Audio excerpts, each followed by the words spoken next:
Thank you, Maxwell, for that. He took me back to class and remind me of all the mistakes that I've made in interpreting the scriptures. And I thank God for the opportunity to come here and learn. אני שמח להציג דוגמה ממה שלמדנו פה ב-JCBT. We have learned a lot.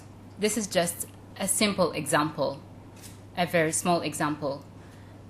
So I won't be surprised if you're expecting something from the Hebrew scriptures because we have been learning biblical Hebrew. But my example would be from the New Testament. So I'm going to discuss a text that is arguable by scholars. Of course, everything is arguable among the scholars. So it was very difficult to find something that they all agree on. Jesus the Nazarene, not the Nazarite. So Jesus is called a Nazarene by all the Gospels writers, including the book of Acts, but it's only Matthew that provides us the background of this. He tells us why his parents took him to Nazareth, and that is so that what was spoken through the prophets might be fulfilled. He shall be called a Nazarene. But what does that mean? And which prophets prophesied this? So this is what I found in commentaries, and some scholars agree on. Based on the Greek, Nazarene is Nazoraios. It took them back to the Old Testament, to the Hebrew Bible, Nazir. According to Numbers 6, you know what a Nazir is expected to do. So a good example is this. Who is he? Samson. Yeah, with a long hair, and this is from a movie, The Life of Samson. A person with a long hair and all what is expected from a Nazir. When I think of the Amharic Bible, which is my mother tongue, can we go back? Here in Greek, the LXX uses Hagaion Theo, the Nazarite of God, or Nazarite to God. In the New Testament, it's different. But in Amharic, there is no difference. Jesus is Nazrawi, and Samson is Nazrawi. We cannot see any difference.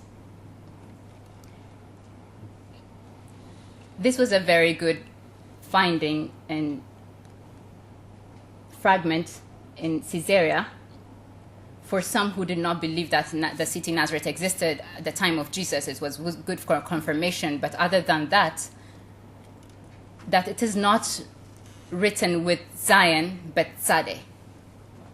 Nazareth, not Nazareth.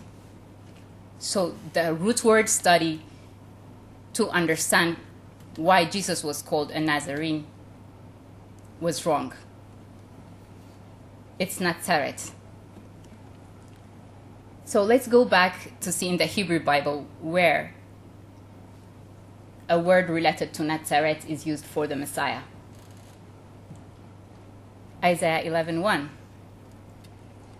It says, "Vayetza hoter migetza yeshai, venetzer mishoreshav yefre." It's translated as, "Then a shoot will spring from the stem of Jesse, and a branch from his roots will bear fruit." This is a well-quoted messianic passage where it brings the word netzer into the picture. This is how it looks. A tree that is about to die, that is cut. One can see that there is life in it because of the netzer, the shoot that comes out. But still, I've told you about the argument. Oh, netzer, it's from netzor, not netzer. I can't settle here that there's a long to study. There's another passage in Isaiah. It reads, Vayomer nakel mihoyotcha li eved lechakim et shevet Yaakov unetzurei Yisrael lechashiv unatatcha leor goyim lechiyot Yeshuati ad k'tzeh haaretz. We know this is fulfilled through the Messiah, Jesus Christ. Here it is about the remnants. Some translate this as a remnant or the remaining of Israel